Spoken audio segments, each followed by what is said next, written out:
अंतरपाट बाजूला होतो आणि दोघांची नजरानजर होते ना, तेव्हा अख्खं जग थांबल्यासारखं वाटेल तुला. आता नवरी मुलीनं नवरदेवाला हार घालून द्या. पारू हार घाल.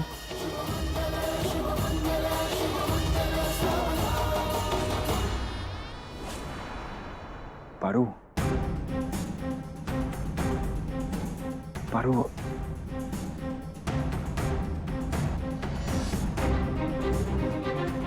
What is his problem? We'll sort it out. Give us 1 second. Paru हार का नाही घालत आहे? तू हार घाल, कम ऑन.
रोमॅन्टिक हिरो ना.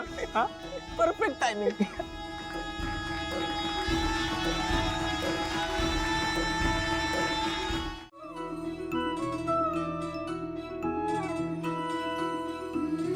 पाचवा फेरा, पाचवं वचन. त्याच्यावर येणारं प्रत्येक संकट तू झेलायचं.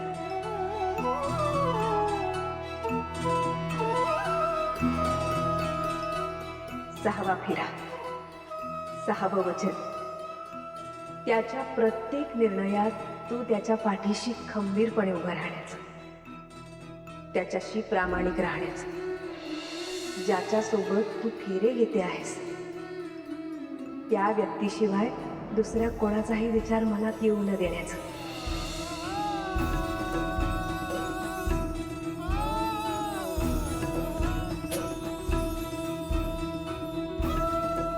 सातवा फेरा, सातवं वचन.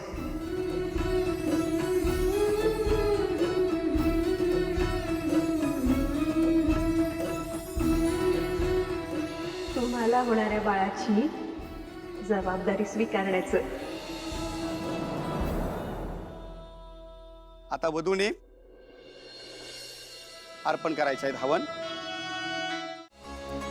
वहिनींना माहितीये का हे सगळं?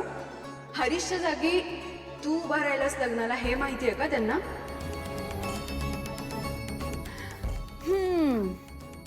आदित्य, अरे आता विचार करून काय उपयोग आहे? शूट तर झालं ना. आणि काय रे आदित्य, सतत तुझं सुरू असतं ना आईचा शब्द, आईचा शब्द. मग आज काय झालं? विसरलास?